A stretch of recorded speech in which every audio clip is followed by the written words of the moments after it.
এই যে রে ভাই চাকরি নাই, এই জন্য কেউ আইতেছে না।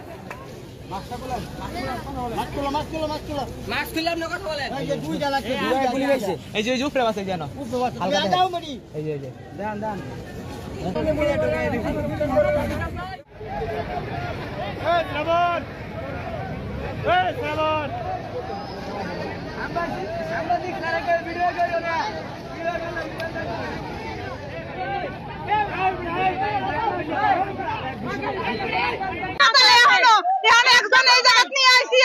আমরা 2 মাস ধরে বেতন পাই না, তারা কিছু পাই না, আমরা সাথে শুধু মিটিং করে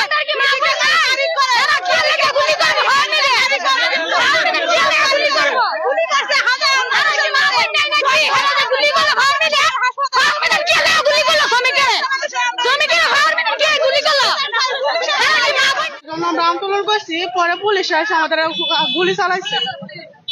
এখন আপনারা দেখতে পাচ্ছেন যে রাস্তাঘাট এখন স্বাভাবিক আছে। রাস্তাঘাট ময়মনসিংহ ঢাকা ময়মনসিংহ সড়কটা যেটা কিছুক্ষণ আগে অবরোধ করা হয়েছিল সেটা এখন সচল রয়েছে। আমরা বেলা 11টার দিকে খবর পাই যে ডাবল ইয়ার মিলসে হচ্ছে শ্রমিকরা একটু রাস্তা অবরোধ করেছে। পরে তৎক্ষণাৎ পুলিশ আসে, আমাদের সাথে ইন্ডাস্ট্রিয়াল পুলিশ আছে, আমাদের পর্যাপ্ত সংখ্যক এখানে পুলিশ রয়েছে।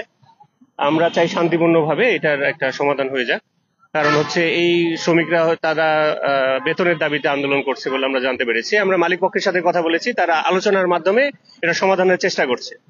তো আমরাও শ্রমিকদেরকে আশ্বস্ত করেছি যে আমরা আমাদের পক্ষ থেকে যেটুকু